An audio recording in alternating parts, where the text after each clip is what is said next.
ಆತ್ಮೀಯ ವೀಕ್ಷಕರೇ, ಅಕ್ಟೋಬರ್ ತಿಂಗಳ ಮಾಸ ಭವಿಷ್ಯ ಮಿಥುನ ರಾಶಿಯವರಿಗೆ ಹೇಗಿದೆ ಎಂಬುದನ್ನು ಈ ವಿಡಿಯೋದಲ್ಲಿ ನೋಡೋಣ. ವಿಶೇಷವಾಗಿ ಅಕ್ಟೋಬರ್ ತಿಂಗಳು ನವರಾತ್ರಿ ಮಾಸ ಅಂತ ಹೇಳ್ತೀವಿ. ನವರಾತ್ರಿ, ವಿಜಯದಶಮಿ ಇದೆಲ್ಲ ನಮ್ಮ ಮನಸ್ಸಿಗೆ ಅತ್ಯಂತ ಸಡಗರ ಮತ್ತು ಶುಭ ಫಲವನ್ನು ನೀಡುವಂತಹ ಮಾಸ ಇದು. ನವರಾತ್ರಿಯಲ್ಲಿ ನವದುರ್ಗಿಯರನ್ನು ಆರಾಧನೆ ಮಾಡುವಂಥದ್ದು ಅತ್ಯಂತ ಶ್ರೇಷ್ಠವಾದ ಕೆಲಸ. ನಿಮ್ಮ ಇಷ್ಟು ದಿನದ ಕಷ್ಟ ಕಾರ್ಪಣ್ಯಗಳು ಕೇವಲ 9 ದಿನದಲ್ಲಿ ಕಳೆದು ನಿಮಗೆ ಶುಭ ಫಲವನ್ನು ನೀಡುವಂತಹ ವಿಶೇಷವಾದ ಮಾಸ ನವರಾತ್ರಿಯ ಈ ಶುಭಗಳಿಗೆ. ಅದನ್ನು ಸಿದ್ಧಿಸಿಕೊಳ್ಳೋದು ನಿಮ್ಮ ಕೈಯಲ್ಲಿದೆ.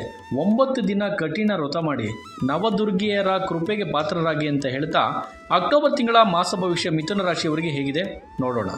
ಮಿಥುನ ರಾಶಿಯವರಿಗೆ ಈ ತಿಂಗಳು ಏರಿಳಿತಗಳಿಂದ ಕೂಡಿರ್ತದೆ. ವೃತ್ತಿಯ ದೃಷ್ಟಿಕೋನದಿಂದ ನೋಡೋದಾದರೆ ಸೂರ್ಯ ಮತ್ತು ಬುಧನ ದೃಷ್ಟಿ ತಿಂಗಳ ಆರಂಭದಿಂದ 10ನೇ ಮನೆಯಲ್ಲಿ ಇರ್ತದೆ.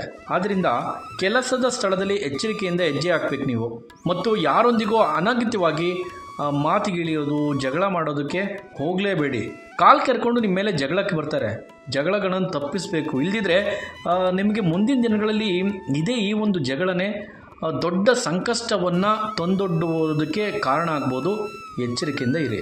ಇನ್ನು ವ್ಯಾಪಾರಸ್ಥರಿಗೆ ಈ ತಿಂಗಳು ಏರಿಳಿತಗಳಿಂದ ಕೂಡಿರ್ತದೆ. ದೂರದ ಸ್ಥಳಗಳಲ್ಲಿ ನೀವು ಭೇಟಿ ಕೊಡ್ತೀರಿ. ದೂರದ ಸ್ಥಳಗಳಿಗೆ ಭೇಟಿ ಕೊಡುವಂಥ ಸಾಧ್ಯತೆಗಳಿದೆ. ಇದರಿಂದ ನೀವು ಉತ್ತಮ ಪ್ರಮಾಣದ ಲಾಭಗಳನ್ನು ಕೂಡ ನಿರೀಕ್ಷಿಸಬಹುದು. ವ್ಯಾಪಾರದಲ್ಲಿ, ಉದ್ಯೋಗದಲ್ಲಿ ಅತ್ಯುತ್ತಮ ಫಲಿತಾಂಶಗಳನ್ನು ಪಡೆಯಲು ವ್ಯಾಪಾರಿಗಳು ಹೊಸ ವಿಧಾನವನ್ನು ಅಳವಡಿಸ್ಕೊಳ್ಬೇಕು. ಅಲ್ಲದೆ ನಿಮ್ಮ ಉದ್ಯೋಗ ವ್ಯಾಪಾರದಲ್ಲಿ ಉತ್ಸಾಹಿ ಯುವಕರನ್ನು ಏನು ಹೊಸ ವಿಧಾನಗಳನ್ನು ಅಳವಡಿಸ್ಕೊಳ್ಬೇಕು ಅನ್ನೋದನ್ನು ನೋಡೋದಾದರೆ, ನಿಮ್ಮ ಉದ್ಯೋಗ ಸ್ಥಳದಲ್ಲಿ ಅಥವಾ ನಿಮ್ಮ ವ್ಯಾಪಾರದಲ್ಲಿ ಉತ್ಸಾಹಿ ಯುವಕರನ್ನು ಜೊತೆಲಿಟ್ಕೊಳ್ಳಿ. ಅವರಿಗೆ ಜವಾಬ್ದಾರಿ ನೀಡಿ, ಅವರಿಗೆ ಕೆಲಸವನ್ನು ನೀಡ್ತಾ ಹೋಗಿ. ನಿಜವಾಗ್ಲೂ ನಿಮಗೆ ಗೊತ್ತಾಗದೆ ಯಶಸ್ಸನ್ನು ಕಾಣ್ತಾ ಹೋಗ್ತೀರಿ. ಇನ್ನು ವಿದ್ಯಾರ್ಥಿಗಳ ಬಗ್ಗೆ ಹೇಳೋದಾದರೆ, ತಿಂಗಳ ಮೊದಲಾರ್ಧವು ತುಂಬ ಅನುಕೂಲಕರವಾಗಿರುತ್ತದೆ. 5ನೇ ಮನೆಯಲ್ಲಿ ಅಧಿಪತಿ ಶುಕ್ರನು ತಿಂಗಳ ಆರಂಭದಲ್ಲಿ 5ನೇ ಮನೆಯಲ್ಲಿ ಉಪಸ್ಥಿತನಾಗಿದ್ದಾನೆ. ನೀವು ಅತ್ಯಂತ ಯಶಸ್ಸು ಕಾಣಲು ಆತನೇ ಕಾರಣಕರ್ತನಾಗ್ತಾನೆ. ಮನಸ್ಸಿಟ್ಟು ಉದ್ಯೋಗ, ವ್ಯಾಪಾರ ಹಾಗೂ ವಿದ್ಯಾರ್ಥಿಗಳು ನಿಮ್ಮ ಸ್ಥಾನಕ್ಕೆ ನ್ಯಾಯ ಒದಗಿಸಿದ್ದೇ ಆದಲ್ಲಿ ಯಶಸ್ಸು ನಿಮ್ಮ ಕೈವಶ ಆಗೋದ್ರಲ್ಲಿ ಎರಡು ಮಾತಿಲ್ಲ.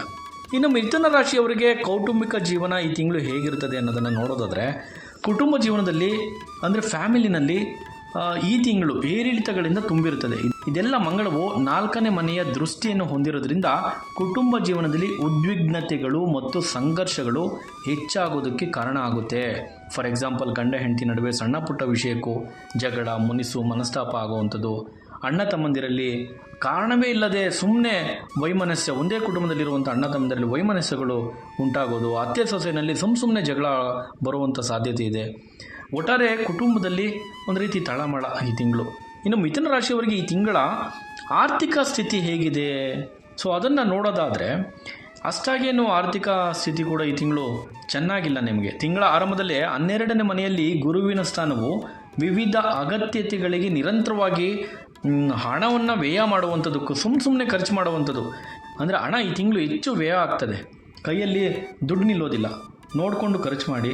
ಇನ್ನು ಆರೋಗ್ಯದ ವಿಚಾರಕ್ಕೆ ಬರೋದಾದರೆ, ಈ ತಿಂಗಳು ಆರೋಗ್ಯ ವಿಚಾರ ಮಿಥುನ ರಾಶಿಯವರಿಗೆ ಹೇಗಿದೆ?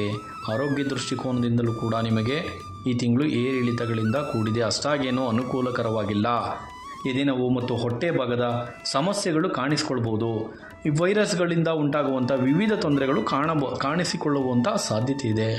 ಆದ್ದರಿಂದ ಈ ತಿಂಗಳು ನೀವು ನಿಮ್ಮ ಆರೋಗ್ಯದ ಕಡೆ ಹೆಚ್ಚಿನ ಗಮನ, ಕಾಳಜಿ ವಹಿಸಲೇಬೇಕು. ಇನ್ನು ಗುರುಗಳೇ, ಇಷ್ಟೆಲ್ಲ ಹೇಳಿದ್ರಲ್ಲ, ಪರಿಹಾರ ಯಾವುದಾದ್ರೂ ಸೂಚಿಸಿ ಅಂತ ನೀವು ಕೇಳೋದಾದರೆ, ನೀವು ಆತಂಕ ಪಡುವಂಥದ್ದು, ಭಯ ಪಡುವಂಥದ್ದು ಅವಶ್ಯಕತೆ ಇಲ್ಲ.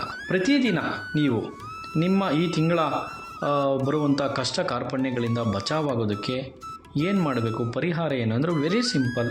ಪ್ರತಿದಿನ ಈ ತಿಂಗಳು ನೀವು ವಿಷ್ಣು ಸಹಸ್ರನಾಮ ಸ್ತೋತ್ರವನ್ನು ಪಠಿಸ್ತಾ ಬನ್ನಿ, ಬೆಳಿಗ್ಗೆ ಮತ್ತು ಸಂಜೆ ಹೊತ್ತು. ಖಂಡಿತವಾಗಲೂ ನಿಮಗೆ ಗೊತ್ತಾಗಲ್ಲ ಕಣ್ರಿ, ಯಾವ ರೇಂಜಿಗೆ, ಯಾವ ಮಟ್ಟಕ್ಕೆ ನಿಮಗೆ ಪರಿಹಾರ ಸಿಗುತ್ತೆ ಅಂದರೆ ಇದರಿಂದ 70% ನೀವು ನಂಬಲಿಕ್ಕೆ ಅಸಾಧ್ಯ ಆಗುತ್ತೆ. 70% ನಿಮ್ಮ ಸಮಸ್ಯೆಗೆ ಕೇವಲ ವಿಷ್ಣು ಸಹಸ್ರನಾಮ ಸ್ತೋತ್ರವನ್ನು ಪಠಿಸುವುದರಿಂದ ಸಿಗುತ್ತೆ ಅಂದರೆ ನಿಮ್ಗೆ ಆಶ್ಚರ್ಯ ಆಗುತ್ತೆ.